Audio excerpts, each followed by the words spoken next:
রাধে রাধে বন্ধুরা, অনেক দিন পর আবার চলে আসলাম আমার ছোট্ট গপুর দুষ্টু মিষ্টি ভিডিও নিয়ে। আশা করি তোমরা সবাই ভালো আছো।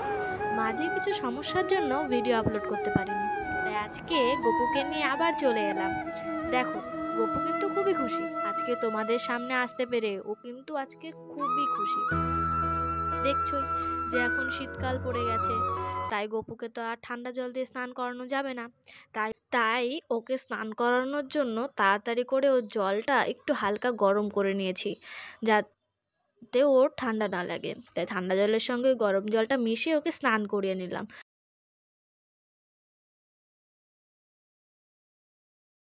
গপুকে স্নান তো করানো হয়ে গেল, এরপর তো ওকে তাড়াতাড়ি মুছে দিতে হবে, নইলে যা ঠান্ডা পড়েছে আর রক্ষে থাকবে না, আজকেই ওর ঠান্ডা লেগে যাবে। তাই চটপট করে ওকে তাড়াতাড়ি করে মুছিয়ে নিলাম।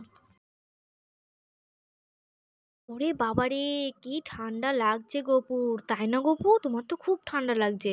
তাড়াতাড়ি নাও, জামাটা পরে নাও, নালে আবার ঠান্ডা লেগে যাবে। তাড়াতাড়ি করে গপুকে জামাটা পরিয়ে দিই, নাহলে তো গপুর ঠান্ডা লেগে যাবে। আর এখন যেহেতু অতটা দুপুরবেলা, তো অতটা ঠান্ডা নেই, তাই আর সোয়েটার পরালাম না, শুধু জামা পরিয়ে রাখলাম। বাবা, গপুকে তো লাল জামা পরে খুব সুন্দর লাগছে। আচ্ছা, তোমাদের কেমন লাগছে আজকে গপুকে লাল জামাটা পরে?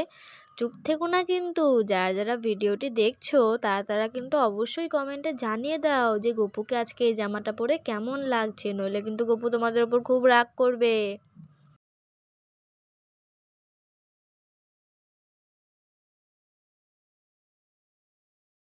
এবার চলো, আর দেরি করে লাভ নেই, তাড়াতাড়ি গপুকে সাজুগুজু করিয়ে দিই। তাই গপুকে চটপট করে মালাটা পরিয়ে দিলাম। গপুকে সাজুগুজু করে কেমন লাগছে? বাহ, খুব ভালো লাগছে।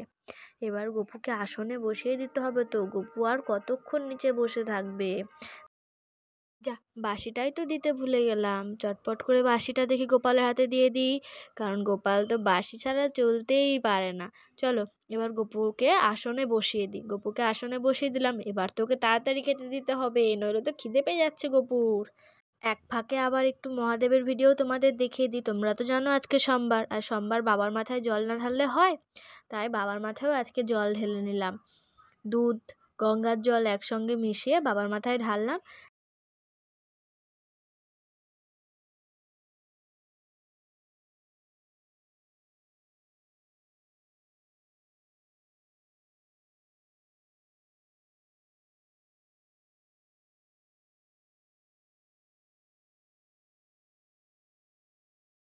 বাবাকে স্নান করানোর পরে চটপট করে ফলগুলো ধুয়ে নিলাম। ফল কিন্তু না ধুয়ে ঠাকুরকে সেবা দিতে নেই, তাই চটপট করে ফলগুলো ধুয়ে নিলাম। আর তোমরা দেখতেই পাচ্ছ যে এখানে একটা পেঁপে রয়েছে।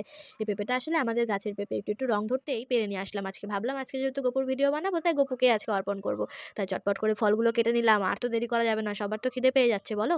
ফলগুলো কেটে নিয়ে থালা বেড়ে সব ফল কাটা হয়ে গেছে, তাই জন্য গোপালের থালায় গোপালের ফলগুলো বেড়ে নিলাম। আর তুলসী পাতা ছাড়া কিন্তু গোপালের ভোগ অর্পণ হয় না, বা কোনো সেবা দেওয়া যায় না, তাই তুলসী পাতাগুলো ফলের উপরে দিয়ে রাখলাম।